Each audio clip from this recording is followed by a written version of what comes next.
Should Saints fans be rooting for Sean Payton this weekend? It's going to be a heated debate tonight. Thomas, hit that intro. Welcome to Saints Happy Hour podcast. We never trade up. If there was a path to give up 3 first-round picks to get Jaden Daniels, I would do it. And I would pick Jaden Daniels. Now grab a drink and enjoy the show. All right, everybody, welcome to another edition of Saints Happy Hour podcast. As always, we are brought to you by Hardhide Ponchatoula Strawberry Whiskey and Chilton County Peach Whiskey. I'm Ralph Marlborough. I'm joined by Andrew. Kevin Dave is somewhere, but he's not here, and that's all that matters. Hi to everybody in the chat tonight. Tons of people: Fresno Saint, JG, Oppenheimer, Midtown, Jason Champagne, Saints Rabbit, Oppenheimer, as always.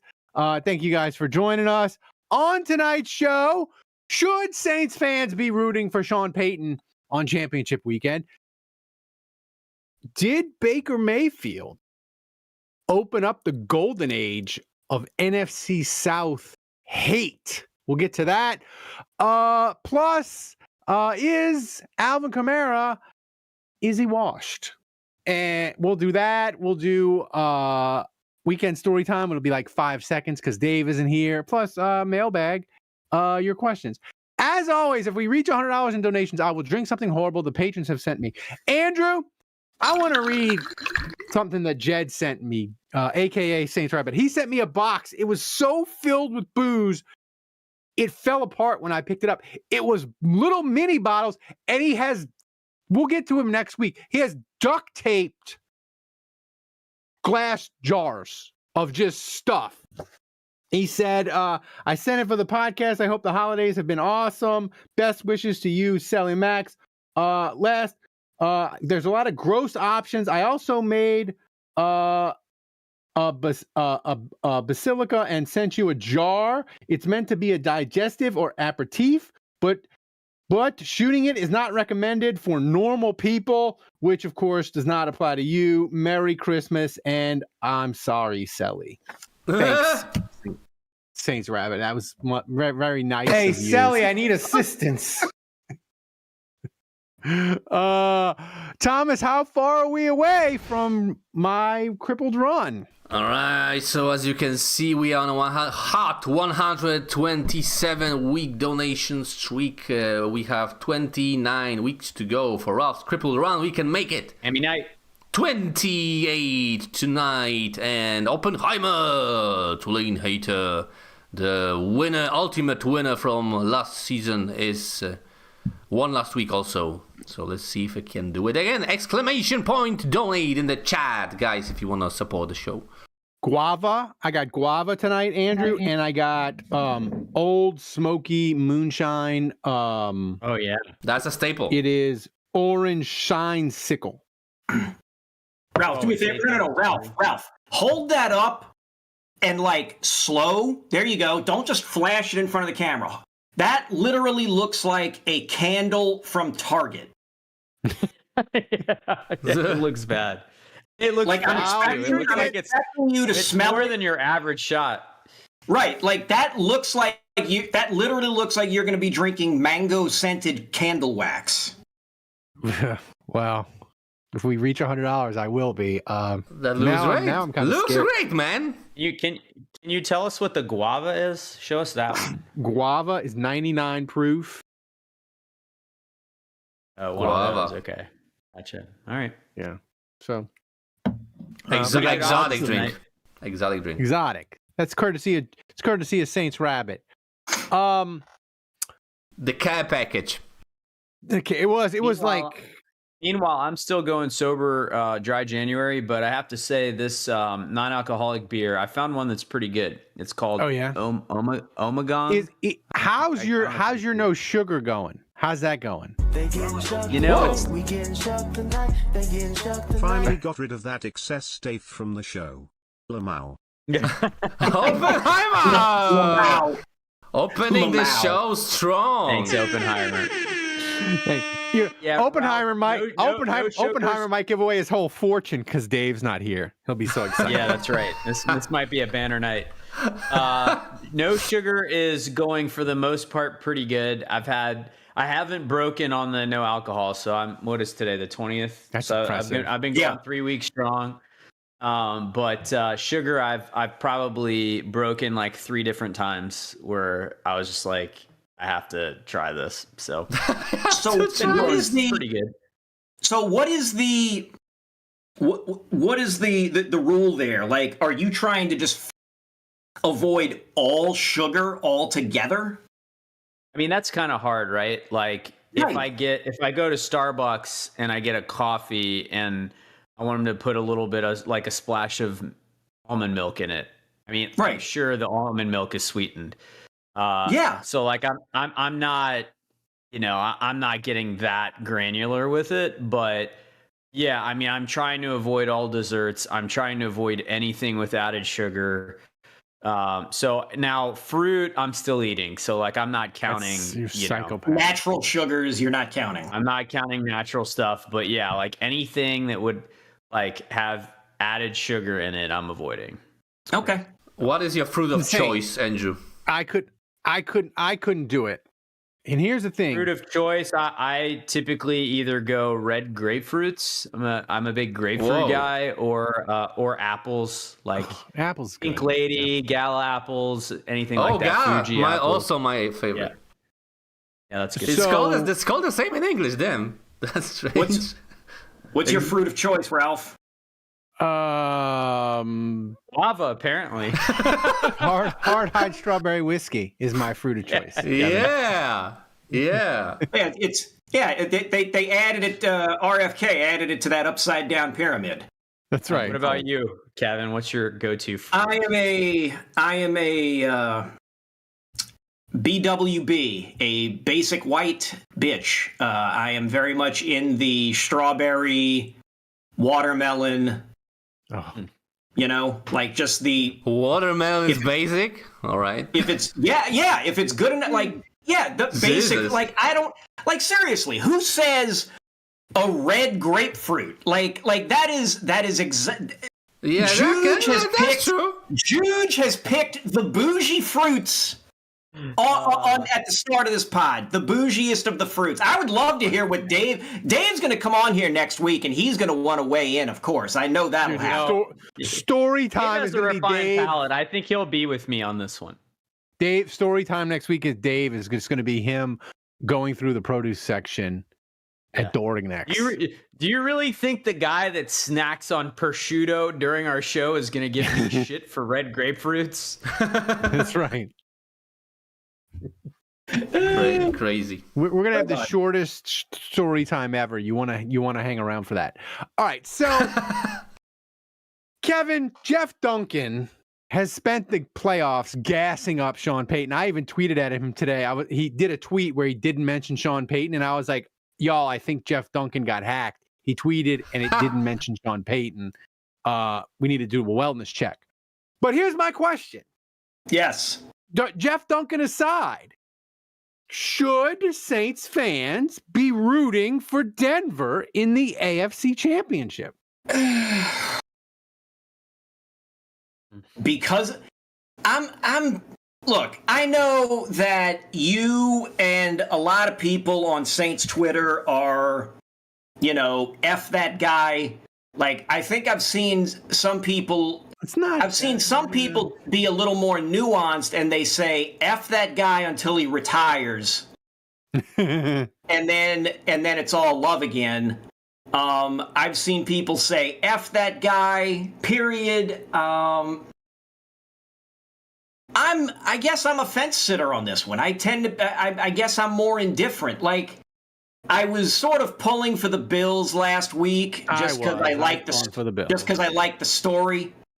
But then Josh Allen blew it. Got his coach fired, by the way, basically. 4 turnovers. I think the coach was. I think that seat was secretly hot, secretly warming up to begin with. It was. Had they lost to Jacksonville, he'd have been gone. him lose. I think unless they got to the Super Bowl, he was probably a goner. Cooked. But it's like, do I want to root for the Broncos? Fuck yeah. Do I want to root for Bo? And now Bo Nix is out, so it's like, okay, do I want to root for some backup?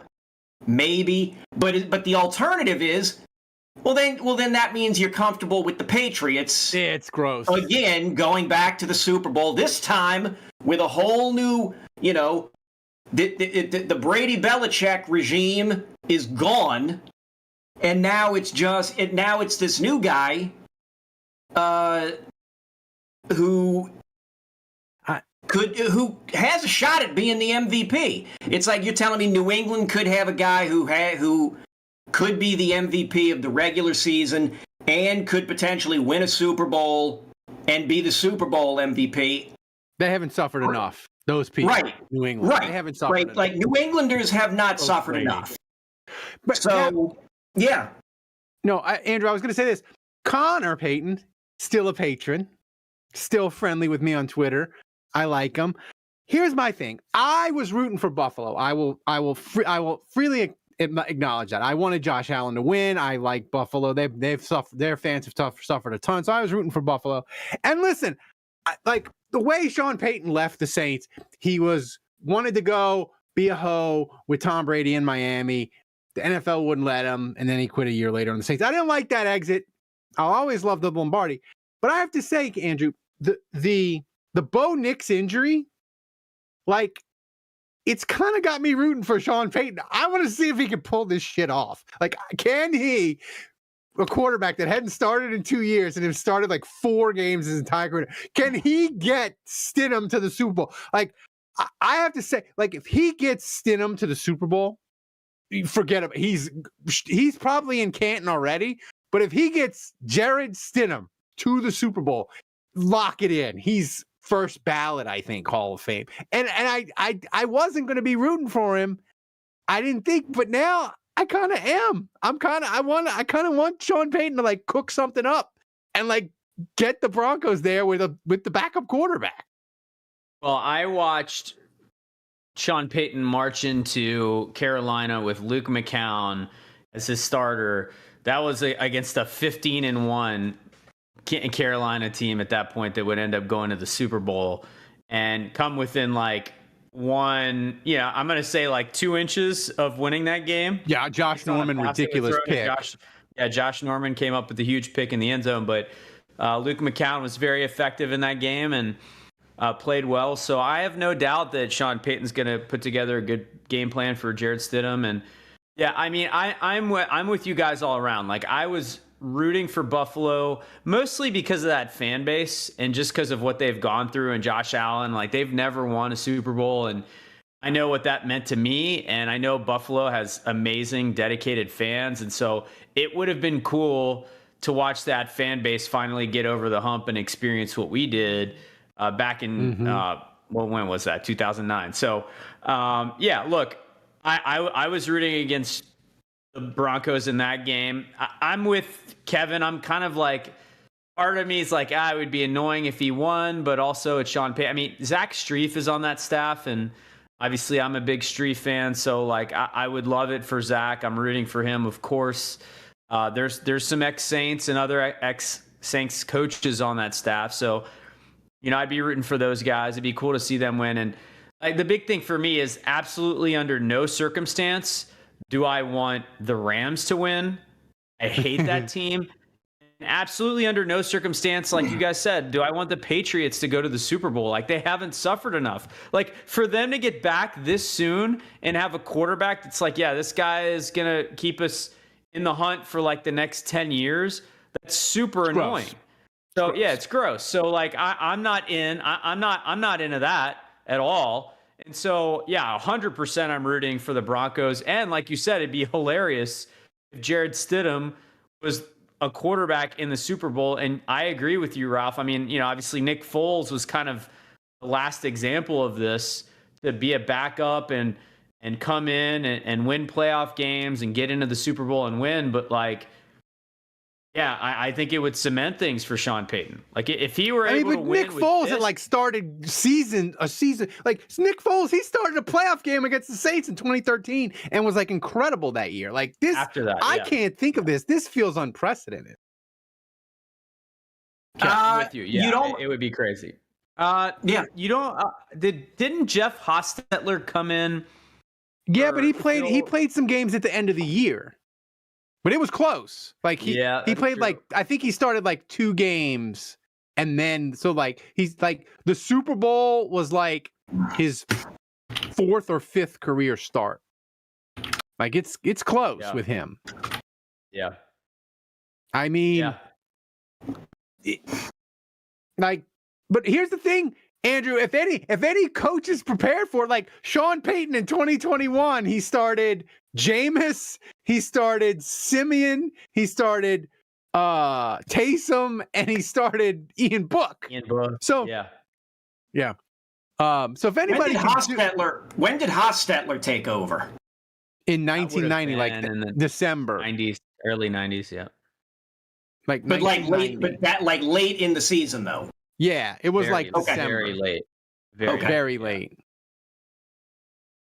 All right. But again, it's just to me it's crazy. I like people in the chat are kind of mixed. Can you think of a backup quarterback that got his team to the Super Bowl? Like off the top of my head, I really can't. Hostetler. I mean, That's it. I mean, That's the list, right? Kurt Warner. Kurt Warner was backing up. Played the whole season though. Trent Green went down like either in the preseason Early, or right. Preseason, yeah, one preseason. maybe. And Right. Foles again. He played most of December for Right. Philly. Yeah. When did I Doug want to Williams say I take heard over? that Roger Staubach, he made his first start in like the NFC Championship one year, and that was it. But like this, Look this up, to me, Kevin. You're a resident Googler. Who that gopher Yeah, taking us over the edge? Sorry, guys. 28 all right, weeks. I'm gonna drink. Kevin looks this up. Yeah, you're doing the candle wax. I'm doing the Target candle. wax. Redskins 1987. Oh, that's a good one. Who was 28 for the Saints? Can you think of a 28? Gene Atkins. Adrian Troy Peterson? Davis, was he 28? Oh yeah, Gene Atkins. We are Gene Atkins weeks away. I was gonna say Troy Davis, but Gene Atkins is a better. Ooh, this better smells name. bad. Ooh, this smells bad. Smells like orange juice gone bad. Ooh. All right, here we go. Here we go. Oh, oh!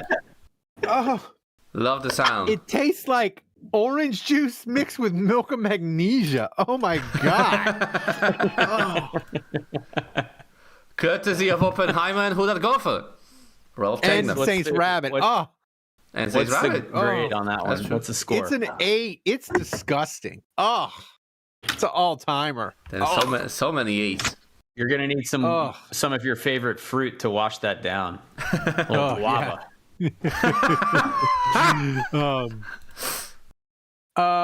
So here's the thing, Andrew. Okay, We're gonna do this topic not regularly, but every so often in the offseason.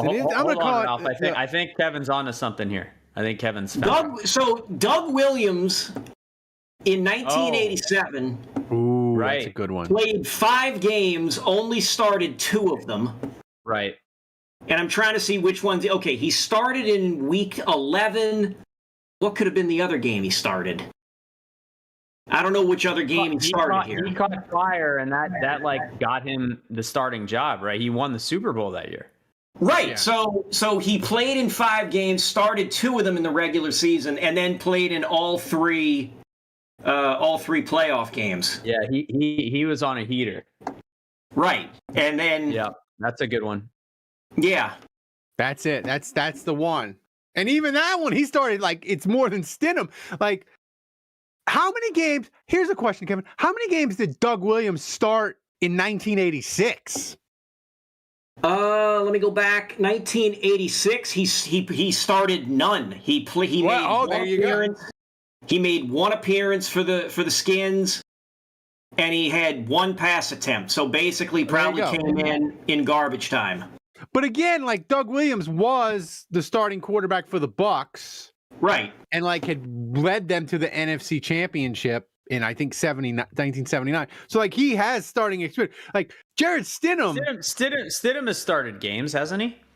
Yeah, the only games he started was when they benched Carr, when the Raiders benched Carr. And they were like, go home, Derek. Stidham has started a total of 4 games in his career. 2 with the Vegas Raiders and 2 with the Broncos in 2023. He's played in 5 games for the Raiders. Oh, yeah, that's right. That's right. Yeah. That's right, Andrew. When Sean Payton sent Russell Wilson home, they started Stidham. Right. So here's the thing. Here's a new offseason set. Oh, well, no, Thomas, we need donation updates. Read them off. We got so many. We got 2, but all right, if that's many. So Oppenheimer's in the lead with $60, and Huda Goffer in the second place with 40. We are $80 away from the guava. All right. So this is not going to be a semi-regular segment, Kevin. I'm going to call it the Ralph Ridiculous Saints Take of the Week. And here's my Ridiculous Saints Take of the Week. It gives me no pleasure to say this. Wait, man. Of the week. Wait for the intro, man. Come on. Oh, okay. Don't be rude. We need an intro. All right. We need an intro. Wait for it.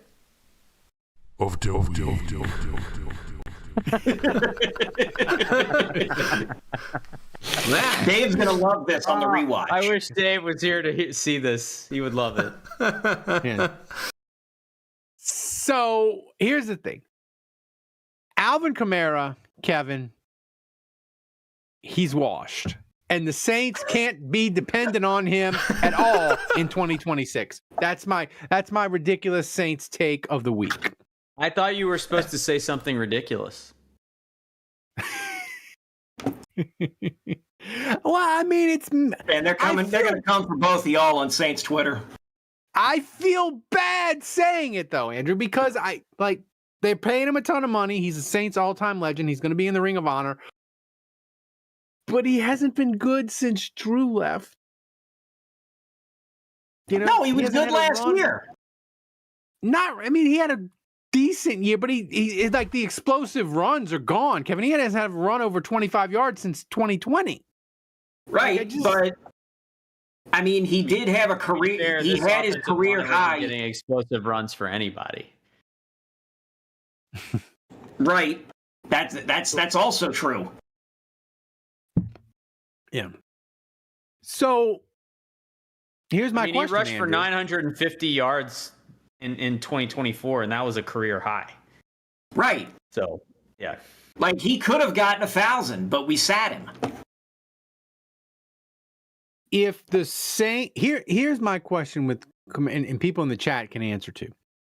If the Saints do a bunch of stuff in the offseason, Andrew, they go get a receiver, they go get David Edwards, the Buffalo guard, they pay a ton of money to him, maybe they get 2 guards, and then, you know, the rumor is they want a veteran wide receiver, maybe they go get like Dobbs, or maybe they go get Mike Evans' corpse from Tampa, I don't know.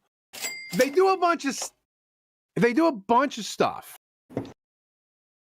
but they don't do anything at running back, will you feel like the offseason was a failure? I mean, I think it would depend on what they've done at other spots and what the guys they've acquired look like. But, yeah, I have a hard time seeing this be a successful offseason without a running back. And, you know, I mean, there's a lot of people that are mocking Jeremiah Love to the Saints 8th overall for a reason. And I would be completely fine with that pick. I'm actually warming up to the idea of an offensive lineman, which would be, I think, most Saints fans' worst nightmare. But yeah, depending on how free agency goes, like if they get a tackle that's the best in the draft and he projects as a guard or could play there, I don't know, man. Like I'm half interested in that. So hopefully free agency will fill a lot of these holes, and you won't feel like you're forced into picking a certain spot. I mean, there are backs on this team that I like. I do think Estime showed some things.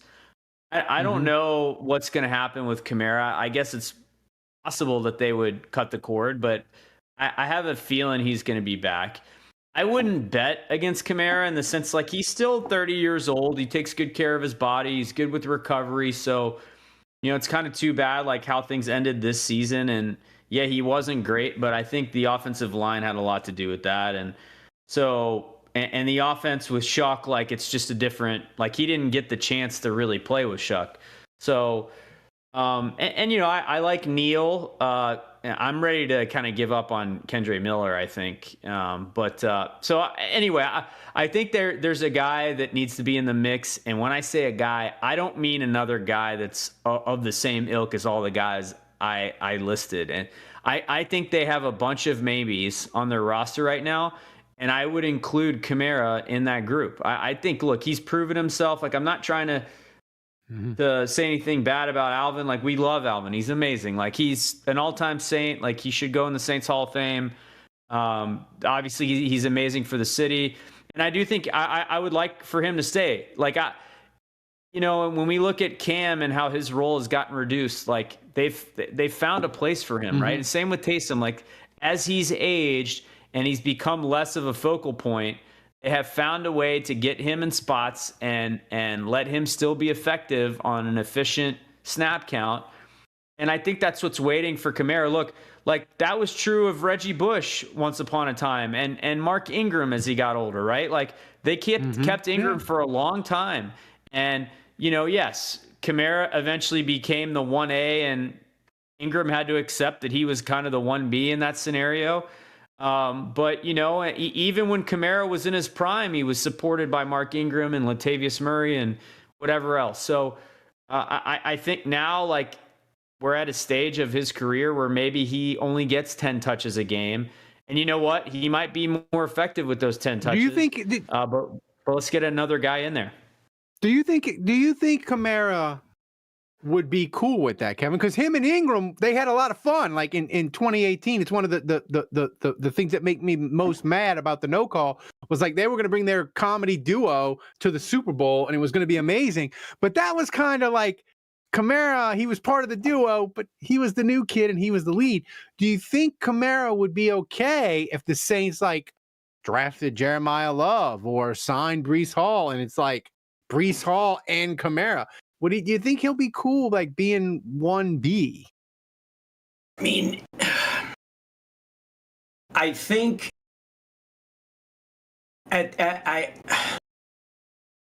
you would hope that he would be. I get that. I mean, athletes are going to be competitors until the end. I think it has to be beaten out of them to want to get up and think that they're going to be the best option, the top guy, this and that.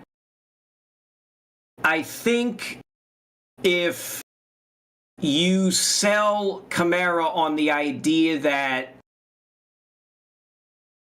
we are going to put you in the best position to succeed, and we believe that is this, and we are going to bring this guy in who can do this and this and this. I wonder if it would be easier for him to accept the team drafting a running back as opposed to picking one up in free agency. Like this is me really sifting through things, trying to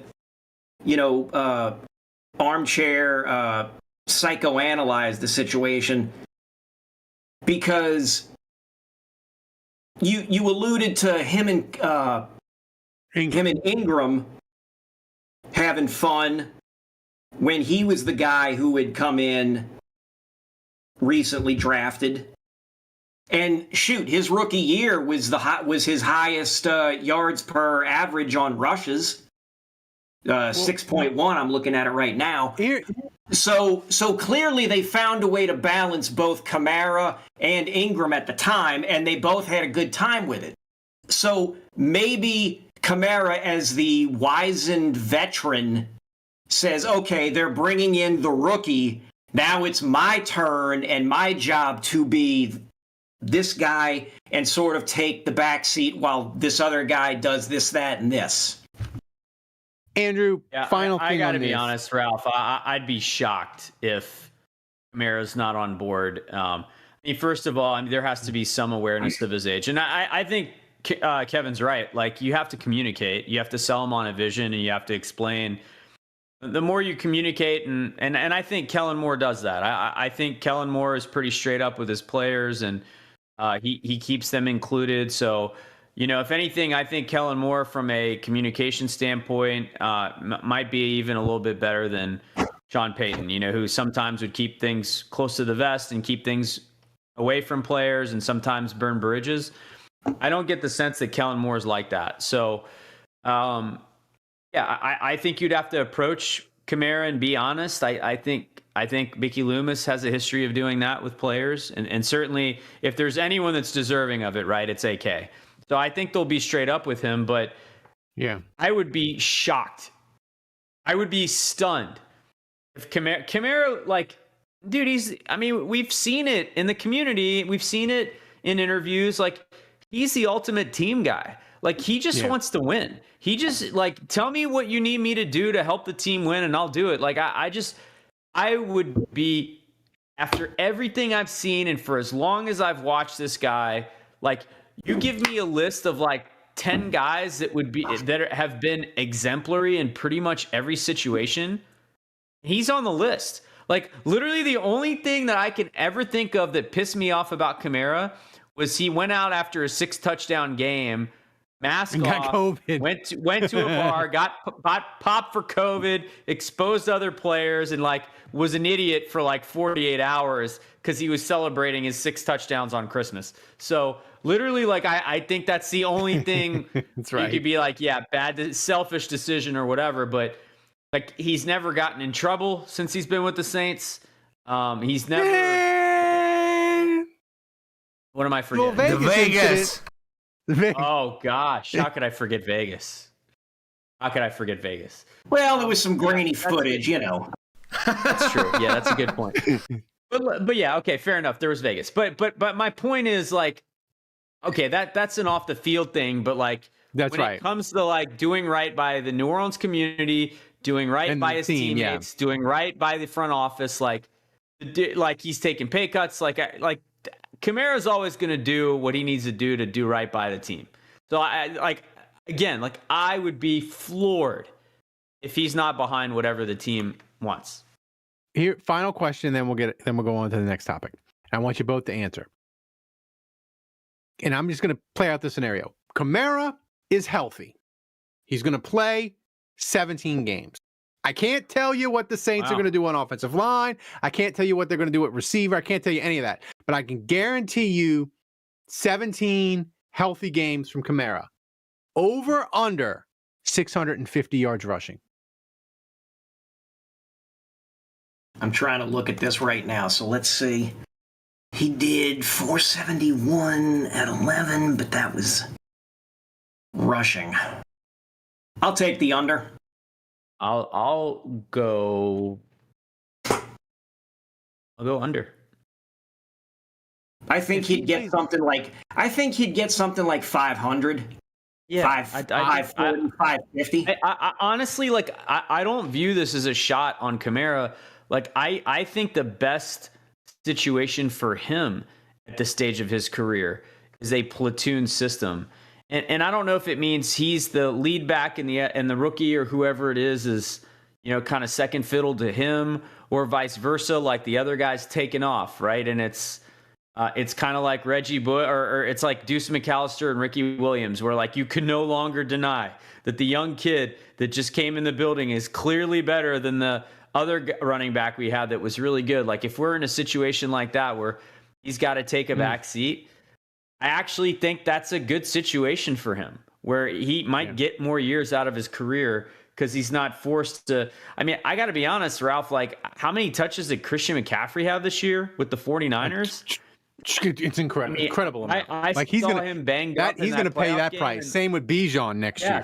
Like when you. I mean, I think you see it. We've seen it, dude. We've seen it with Saquon, right? Who on the other side of just of like, of just volume overdose, and we saw it with Michael Thomas. What happened to him on the other side of volume overdose? Like, the human body cannot take week after week of getting pummeled like this, and even if they make it through a season, they're typically not as good the following season because they got run into the ground. So I think at this stage of his career, if he's getting 150 touches a year, about 10 touches a game, I think that's great. Yeah.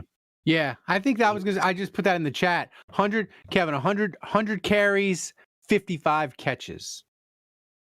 So I'm right around there. I'm looking at Bijan Robinson here. A combined 365 touches in 2024. In 2025, 366 combined touches. That's a crazy amount. How many carries? 304 in 2024 and 287 in 2025. Carries is the 300 carries is the magic number. You hit 300 carries the next year, you decline. So I'll tell you what doesn't decline. Hard Hide Ponchatoula Strawberry Whiskey. It is a strawberry flavored whiskey blended with aged wheat whiskey, American light whiskey, Cocktail & Sons strawberry and lemon syrup, fresh strawberries from Jonesdale Farm in Ponchatoula, Louisiana. It's 86 proof. The whiskey is blended and bottled at the Sugarfield Distillery in Gonzales, Louisiana. You can pick up a bottle wherever fine spirits are sold in Louisiana, Mississippi, Texas, and Tennessee. To learn more and to find a location to get a bottle near you, go to hardhidewhiskies.com. Hard-Eyed Ponchatoula Strawberry Whiskey is supporting Saints Happy Hour all football season long, so support the people who support the show. Grab a bottle of Hard-Eyed Ponchatoula Strawberry Whiskey today. All right, final question. This was a little audible we did right before the show. Thomas, do you have that tweet that Baker Mayfield put up about the Cleveland coach not having any good quarterbacks?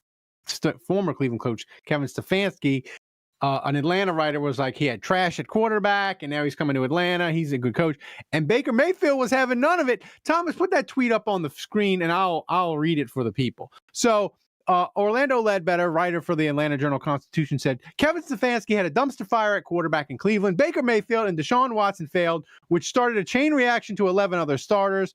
Shedeur Sanders closed out last season with 7 starts. Baker Mayfield quote tweeted it and said, "Failed is quite a reach, pal.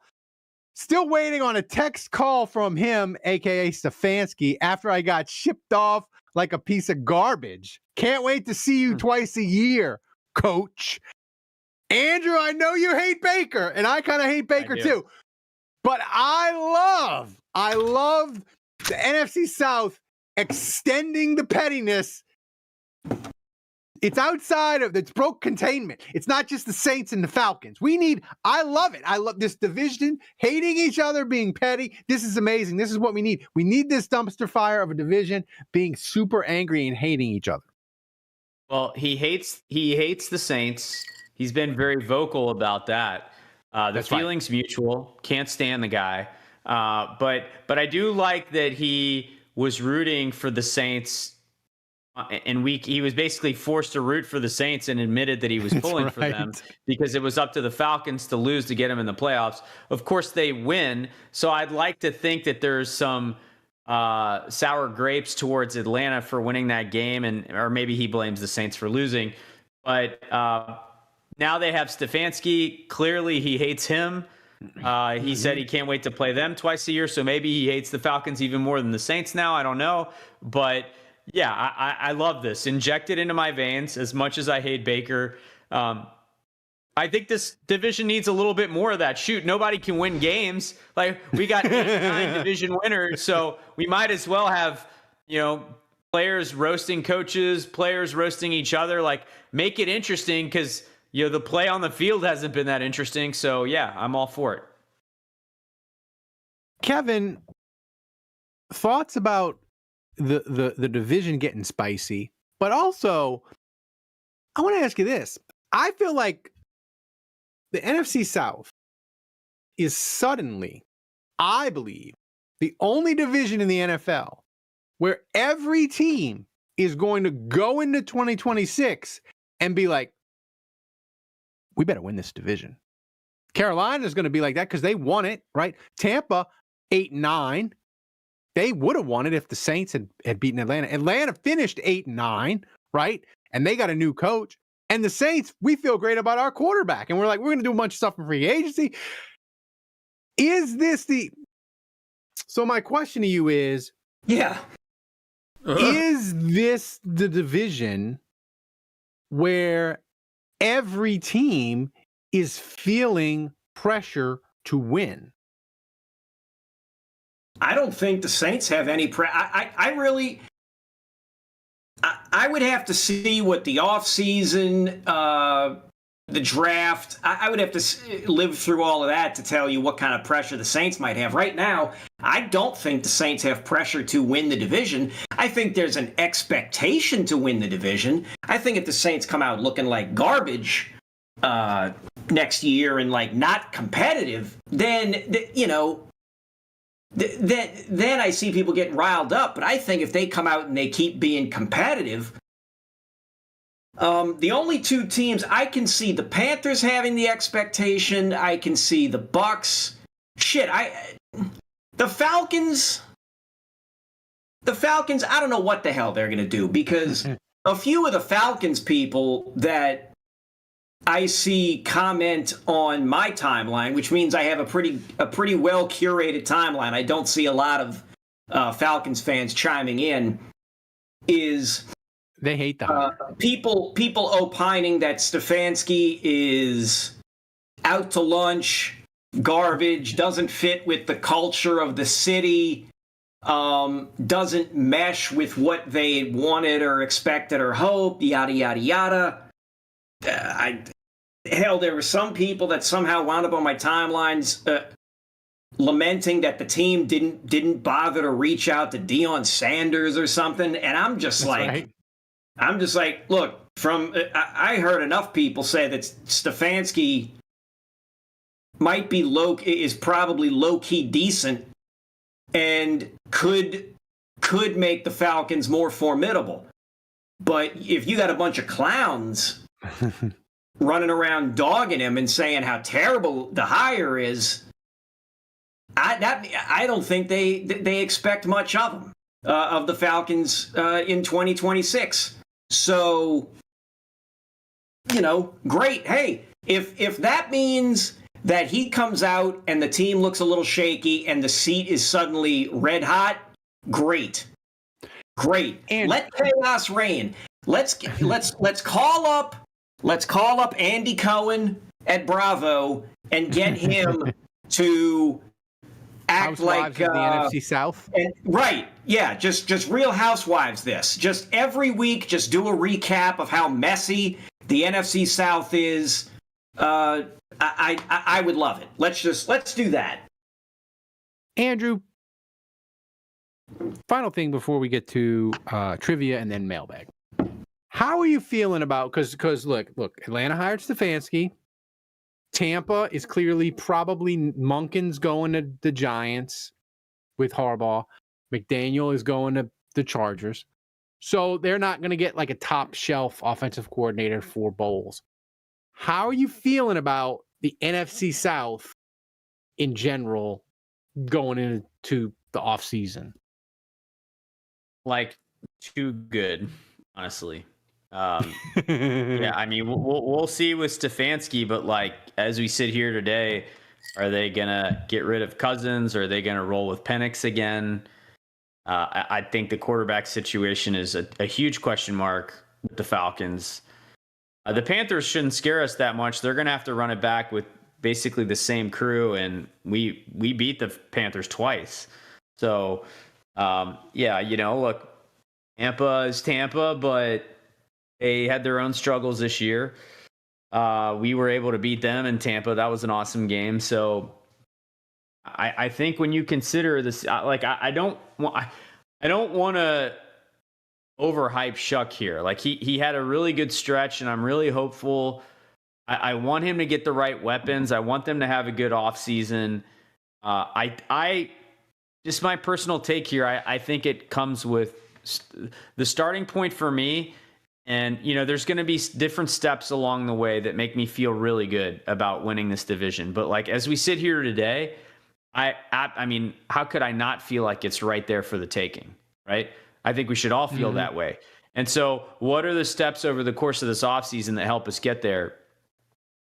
I actually think it starts with like Kellen Moore, when he got that job, he had to rely on Mickey Loomis to fill out his staff because a lot of the guys that he wanted weren't available, right? He took the job at the 11th hour after the Super Bowl because that's when they had to wait. So he had a hard time filling his staff, and he had to trust Mickey Loomis with some of his connections and some of the guys he vouched for. Well, now he's had a year of coaching, and he knows maybe where the problem areas are. If he's just like, yeah, let's run it back with every coach, to me, that would be like showing no balls. Like I think we've talked about special teams, and I just think like you got to show that you're ready to make a step forward and like, yeah, we can improve in this area. Let's get rid of the special teams guy. Let's go get another guy. I don't even care if it's a special teams guy, honestly. If Kellen Moore's like, I love this guy, but we need to upgrade an offensive line coach and over here. Honestly, Ralph, like, I don't even care what it is. I just think that there needs to be some changes to upgrade the staff. So I think it starts there. Then in free agency, like, you can talk about the interior offensive line all day, but that has to be addressed. And I think in free agency, you have to go address the interior offensive line at a minimum. Then you have the 8th pick overall, like, go get a good player, get some playmakers for Tyler Shough, because, and then, there's these decisions that loom with Cam Jordan and Demario Davis. Like, are we sticking it with them, pushing their cap hit to later and doing another year with them and creating cap space? Or is it time to bite the bullet? And when I hear Mickey Loomis say, well, we want to dominate the division and make the playoffs, that makes me think he wants to go all in. But then he's like, we don't want to shortchange the process. And so I don't know if the process is pulling the plug on Demario or something, So we'll see how that all plays out. Like, is Kamara back? Like, to me, there's still some questions that remain about what they do in this offseason. And if it's like, no, we're going to do one more year of playing the young guys, bringing in young talent, or we're going to kind of separate ourselves from some of these veterans that are kind of giving us some cap problems. And we're not going to create a bunch of space this year. We're going to wait till next year to do that. And if that's the model that the Saints employ, then I think the division, I'm less confident, right, that we win it. Like, I'll still be excited for the season, which Shough does, but I think there's two paths you can take here. One where you bring back Demario, you bring back Cam, and you literally field the best team you possibly can for this season. I think there's merit to that. There's all, like, because I think the division's there for the taking now. I think you might be shooting yourself in the foot a little bit to not stick with this rebuild. And so I really do, guys. I think I'm conflicted. Like, I think there is merit to saying, you know what? It's time to move on from Cam. It's time to move on from Demario. And you know what? This is going to hurt a little bit cap-wise. It's going to hurt a little bit competitively. Like, we're committed to this rebuild, and we're ushering in a new. We might not win the division this year. We'll be more competitive than we were last year, but it's not this year. It's next. It's the following year that we're really going to go for it. And look, I'm glad I'm not the GM, and I'm glad I'm not the one that has to make those decisions. But like, I'm really on the fence between the two, if I'm being honest. Yeah, I mean, Kevin, I don't mind them spending a crap ton of money this year. I just, like, my fear is, like, you're not one player away. And I don't I don't want Mickey Loomis getting the trade up fever. He kind of has not had the fever the last couple of years. Yeah, the team is definitely not one player away. Look, I know we looked good down the stretch, but we still need soft schedule. Right. And yeah, we'll have a soft schedule next year as well, but we know we need somebody at running back. We know we need another guy at wide receiver. We know we need another guy at tight end. We know what we need on the offensive line. We probably need an edge rusher. We need another linebacker. We may need some help in the secondary. Like there are holes or needs up and down the roster. So the idea that, let's just draft the guy from Notre Dame, he's flashy, he's great, he can come in and make this offense hum. There is enough for me, there's enough to naysay about picking anybody and just expecting the team to turn around. Hell, they could take the Texas Tech guy, Bailey. That doesn't mean suddenly that, the defense is now going to be fine and everything's going to be hunky-dory. It doesn't. There's enough problems with this team that I hope they don't swing for the fences. Right now I'm saying I hope we don't swing for the fences. Let's just keep doing what we've been doing. Like, do what we did this past season. Yeah, and listen, everybody talks about the 2017 draft springboarding the Saints to the 4 straight division titles. And Andrew, that's true. But the 2016 draft was pretty awesome too. You had Sheldon Rankins and Michael Thomas and Vaughn Bell and Onyemata. It was really like 2 drafts smacked together. Back, I think, so I mean, look, there's no doubt they're going to have to, regardless of what they do in free agency and who else they add, they're going to have to crush it with the draft again. But, the last point I'll make about the defense, I really believe a big reason why the defense played as well as it did is there was so much continuity. They really had no injuries on that side of the ball. None. If think about how the season played out, really, the only guy that went down was Blackman, and it was week 1, and they replaced him with Sanker. And they basically, after that, had no injuries. They had no injuries at corner. I mean, Isaac Yiadom went down. Yes, they played Quincy Riley, and then Riley kind of stayed. But, he played at a decent level. And I just feel like Brissy, I think, maybe got banged late and had to leave. For the last game or 2. Yeah. When did Broughton get hurt? Second week.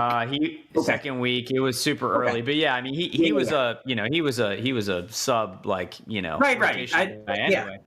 But I mean, I just feel like all the injuries that the Saints had this year were on the other side of the ball, and so they were very fortunate defensively to not have injuries. I don't think you can count on that again. I am glad to hear this report that the soft tissue injuries are way down from a year ago. And you guys remember how awful injuries were with DA last year. And for that to be largely fixed was good to hear. But I don't think look, Staley did an amazing job. And I think he did it largely with the skeleton crew. I don't think he had tremendous talent on that side of the ball. He made it work with the talent that he had. And that defense exceeded our expectations, no doubt. Full stop. By miles. But to your point, that side of the ball also needs more talent. And I think we need to be realistic about the fact that they're going to have more injuries next year. Yeah, they've gone.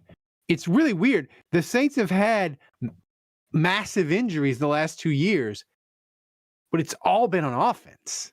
It's a really weird thing, and maybe the injuries will hopefully slow down, but we didn't have any point during the year with the defense where we're like, man, we don't have any linebackers, man, we don't have any corners, we're injured. So that's a great point, Andrew. So we'll see. I mean, I just think the Saints, to Kevin's point, they have a lot of work to do, and I just hope they don't look at the defense and are like, oh, Staley did amazing work. We don't need to add anything. We're good.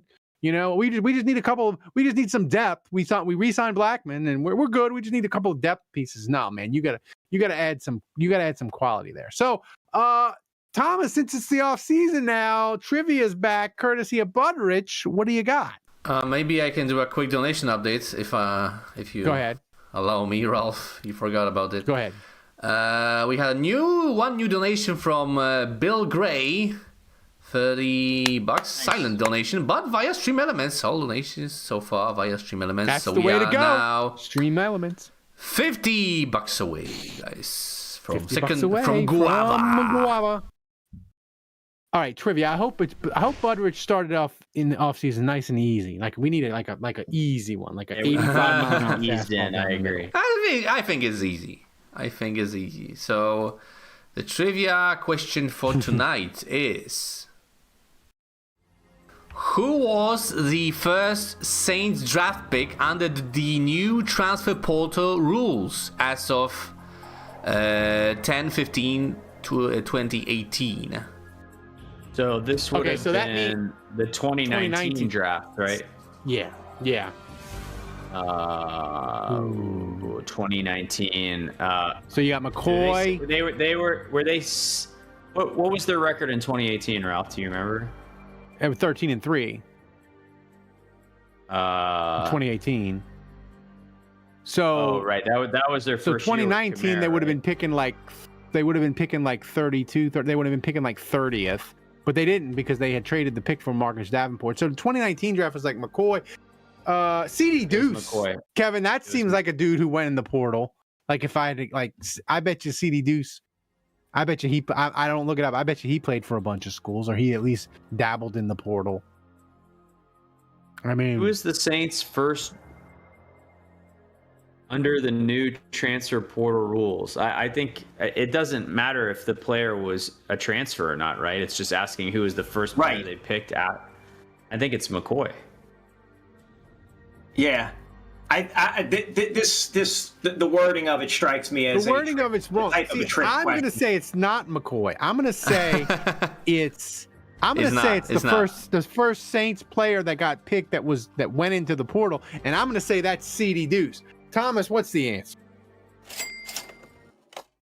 All right, thanks San Antonio Saints for $10 donation. Before I reveal the answer with message, San Antonio Saint in the house. Who that San Antonio Saint? Thank you, San Antonio Saint. All right, so CD Deuce is the final answer. That's correct. All right, let's see if you are right. I'm saying McCoy. Oh, McCoy. All right.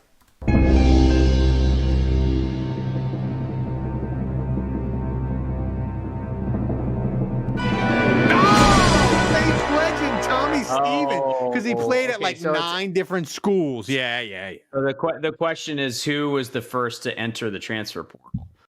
Yeah, that they drafted. Well, the crazy thing about Tommy Stevens, if you guys remember that, is they were talking to him about being an undrafted rookie, and they were kind of negotiating his deal, his guarantee for that. And Sean Payton caught word that the Carolina Panthers were also negotiating with him.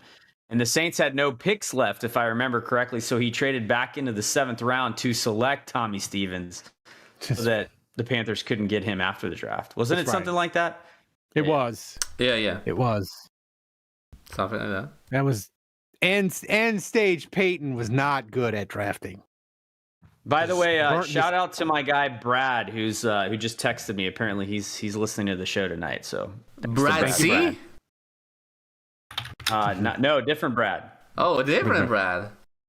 Yeah. Thank you, Butteridge, for the trivia question. That was not an easy. That was like a 92-mile-an-hour slider. You need to ease us into the off-season trivia. So, the Saints Happy Hour viewer questions are brought to you by Hard Hide, Ponchatoula Strawberry Whiskey, and Chilton County Peach Whiskey. You can pick up a bottle wherever fine spirits are sold in Louisiana, Mississippi, Texas, and Tennessee. To learn more and to find a location to get a bottle near you, go to www.hardhidewhiskies.com. All right, Thomas, take it to the top.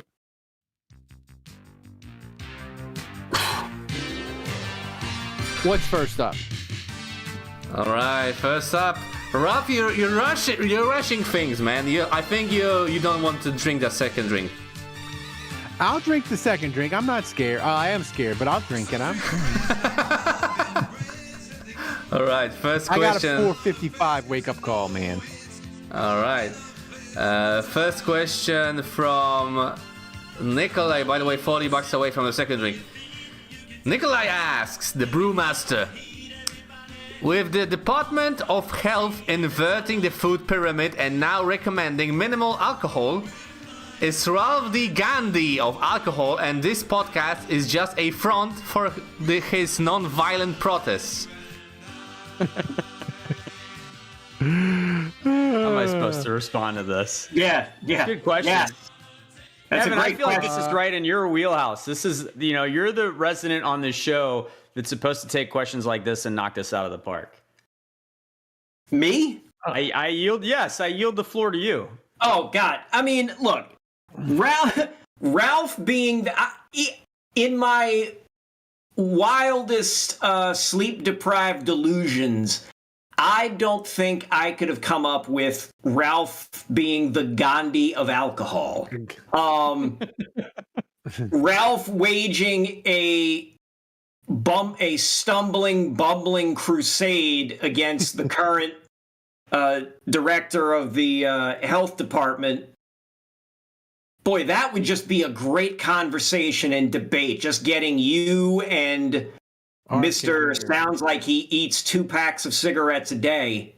Not smokes, eats 2 packs of cigarettes them a day. and looks like he's like a nice oak color, like my grandma's old sofa. He's a very like deep oak color. I'll say this about Gandhi: one of the great people in the history of the world, but he was like really obsessed with his poop. He was really obsessed with poop. Are we slandering Gandhi? No, he was just like really obsessed with like bowel We're also movements. making that up. No, I'm not. Did you read this? On Wikipedia, yes. So we do. Everything you read on the internet is true. Oppenheimer taking us over the edge again with the message. I think guava is going to feel like lava going down. Show Gandhi what you're made of, Ralph. I'm quickly pivoting here and changing the subject, but Evan, are you wearing a maroon shirt? No, this is not maroon. This was red, and it just has faded over time. So it actually was more of like a burnt orange and has faded over time.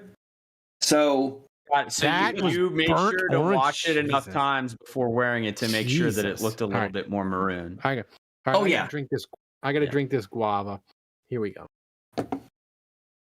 Yeah, as Ralph is downing that, allegedly Gandhi was obsessed with enemas and would ask his live-in maids every morning with my chest if they burns like gonorrhea on a cheap whore. If they had good bowel movements in the morning. Ooh. That is crazy. Allegedly. This is allegedly attributed to this guy. Ralph, what's your score for the guava? This is number 1 bullshit. It's a 9. That is rough. Whoa. Whoa. Malort-like. No, it's not like Malort, but it just... I accidentally clicked a 10. So it's a 10. It's made my stomach unstable. I'll put it that way. So it is kind of Malort like that. So you're feeling more and more like Gandhi, is what you're saying. Yeah, I am. Ralph's cosplaying. What's the next question, Thomas? Gandhi. Yeah, I didn't remember Ben Kingsley talking about enemas in the Gandhi movie, Kevin. What's next, Thomas? All right, next question comes from Monadula, and surprisingly, Monadula had multiple questions asked this week. Wow! So shout out to him, and not bad questions. Maybe. Oh, okay. Wow. That's maybe. We'll be the judge of that. Maybe. All right. Manadula asks, Juge, is Mostert going to be an assistant special teams coach in 2026? Yeah, it's a good question. I haven't chatted with him in a while, so I'll need to check in with him. I don't know. He hasn't had a great season. Like if you look at his average punt yardage, I think he was like just ahead of the Saints punter. He was near the bottom of the league, so maybe he's starting to show his age a little bit. But I feel like last time he was in a position where he was maybe being criticized and having been aged, right? Where he had the injury with the Saints, and a lot of people thought he was done. He came back and had one of the best years of his career following that. So I know he's still pretty motivated to play. I know his wife, Lauren, I'm pretty sure either just gave birth or I know they were pregnant. So he's got a lot of kiddos at home now. So yeah, I mean, look, they're committed to New Orleans. I know they're happy there, and that's their off-season home. And so I mean, if he was done with his career, I can't think of anyone I would want more than him to be the Saints special teams coach. I would feel, Kevin, if they made Thomas Morstead assistant special teams coach, I would instantly feel better about the special teams. Like 100% better. That would be pretty neat. I mean, it's just good vibes. It's a good vibe. That's right. Yeah, it's a good vibe story. Good vibes. Thomas, what's next? All right. Next question comes from Budrich, Trivia Master, and he asks, would you give away the 8th overall pick to send Jeff Duncan to cover the Broncos for the rest of his life? So that's, I think, a Kevin question. No. I love this question. Jeff Duncan, look, Jeff Duncan is annoying, but again, I don't see his tweets on my timeline that much. Hell, I thought I was blocked by him for a long time. Do you have to give the 8th pick to Sean Payton? Can we give it to somebody? Like, does it have to go to the Broncos? I mean, yeah, can we just make it spontaneously combust? Can we just make it go away? Yeah. Right. I mean, can we attach a time bomb to the pick itself? I think I'm more inclined to do that. If we have to give it to Sean Payton, I'm less. I just assume keep Jeff Duncan. I mean, I'm not in favor of trading away assets. So y'all know me. That's just would be my stance on most things. The only downside to the Broncos win Sunday, I'll like it because I think it would be really funny if Sean Payton can get to the Super Bowl with Cinema. But the downside, Kevin, is Jeff Duncan will be insufferable. Like, if the Broncos go to the Super Bowl, he'll just be more insufferable. Like, he has a for you, Ralph. There is no circumstance or scenario where Jeff Duncan is not insufferable. So, I mean, any outcome results in the same thing. He has chosen to be the town villain. I do like that Thomas. You have a Jeff Duncan fathead on your wall, though. That was a nice touch. Thomas, what's next? That was the final question, Ralph. All right, that was the final question. All right, thanks, guys. And remember, it's the off season. We need as many questions as possible. If we don't get to the questions on the live stream, we will do it in the mailbag. The more ridiculous, the better. We always appreciate the questions. All right, so it's weekend story time, and Dave's not here, so we're going to make this quick. We have a group chat. Andrew, Kevin, me, Dave. And Dave texts us all. He's like, oh, Tyler Shoug's playing at my country club. He's playing in the foursome. And he's giving us like play-by-play of Tyler Shough. He's like, oh, he's on the tee. He hit like 260 off the tee, but it was left. And he's giving us play-by-play. And Dave didn't go up to he went up to Tyler Shough, said hello. But Andrew, I'm sure everyone has noticed Tyler Shough has been on every single podcast in the New Orleans area. Any podcast that's even remotely Saints related, he's been on it. Underhill, Teron Armstead, Teron Matthew. He's the Barstool, every podcast. And Dave couldn't go up to him and be like, hey, bro, can you make time? This episode. Matthew didn't even have a podcast until this episode. Like, he interviewed Tyler Shough, and that was their first episode. So, yeah. I mean, the thing that you didn't tell our listeners, Ralph, is that it started with Dave sending us a text, and it was like 7 OMGs in a row. It was like OMG, OMG, OMG, OMG. So we're like, okay, what's happening? And then Dave said, I'm in a golf. I'm getting ready to golf, and he's the foursome behind me. I just shook his hand. We all kind of quickly assumed he was talking about Tyler Shough. Who else could it be? Turns out that it was. And my next text was, you didn't ask him to be on the podcast, did you? And I think we all know, Ralph, if I had been there, that would have been the next thing out of my mouth. I would have stepped up for the people. I would have stepped up for our listeners. I would have.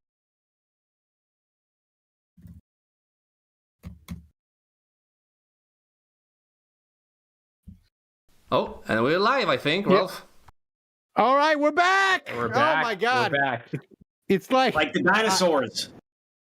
It's like the old Skype days. Just crashing. And for the first time ever, we had major technical difficulties. It wasn't my fault. Timestamp this one. I'm still blaming Ralph.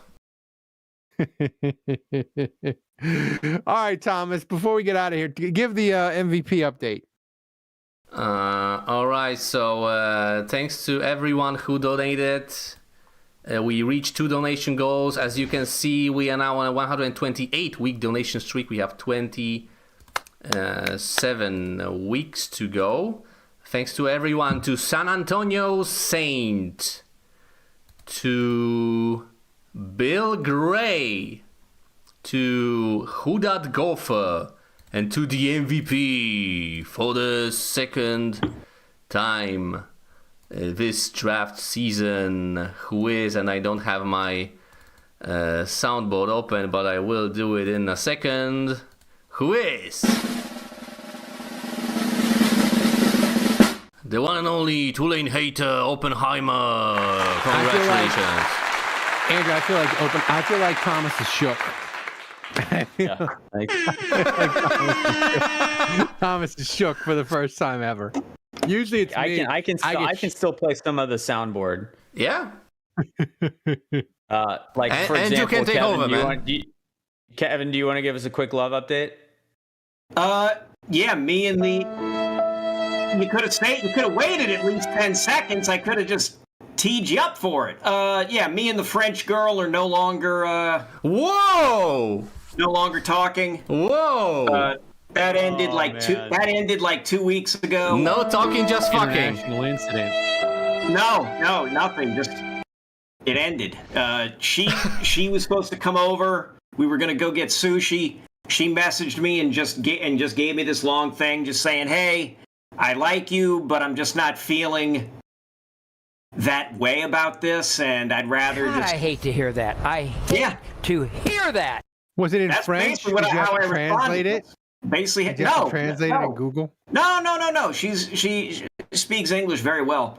And she just said, I didn't want to drag this out and see if anything changed. I'd rather just call it now instead of dragging it out. So I said, look, it sucks, but I appreciate your honesty, and I'm glad you chose to do it now instead of waiting, because then I might have developed feelings. And so, yeah, thank you very much. Yeah. So, it ended on decent enough terms. Just Final question, Kevin. Will you have animosity towards... I'm way better at these sound bites. Yeah. Will you have animosity towards the French people now, and will you be rooting against them in the World Cup? I mean, I was going to root against the French regardless. How do you feel about Andrew on the other side of this reality? Yeah. You're still bougie, Andrew. I mean, there's, that's about it. It is what it is. It is what it is. I had briefly imagined a trip to France with this woman. Imagine, not like it had ever been talked about or anything, but just imagined. It was a pretty nice daydream, if you will. But these things come and go. So just gotta. We're on to Cincinnati. Exactly. We're on to Cincinnati. That's about it. Just gotta keep moving. Well, I was hoping for a Charlie, like a Bon Voyage Charlie Brown episode, and we're not going to get it. So I hate Kevin, I hate the French even more now. I got your back. Yeah, thank you. Thank you. So thanks guys for watching, sticking around with us. The MVP role, the MVPs, they're the real MVPs tonight. Hey, Thomas, if they stuck out through the technical, they are the real MVPs. The OGs. OGs, it's type say I'm the real MVP in the chat if you're still with us, because you are. Thanks for watching, guys. If you enjoyed the show and we made you laugh, consider supporting the show by going to patreon.com/Saints Happy Hour. James, Mike, and Carl all signed up as patrons this week. Thanks for supporting us, guys. Give us a shot. Every little bit of help makes the show a little bit better. And don't forget to follow us on our socials, wherever you get your podcast. Thanks to Andrew. Thanks to Kevin. Thanks to Thomas, the best producer on earth, running the show back in Poland. And I will not thank Dave because he did not ask Tyler Shough to be on our podcast. But until next time, the bar is closed.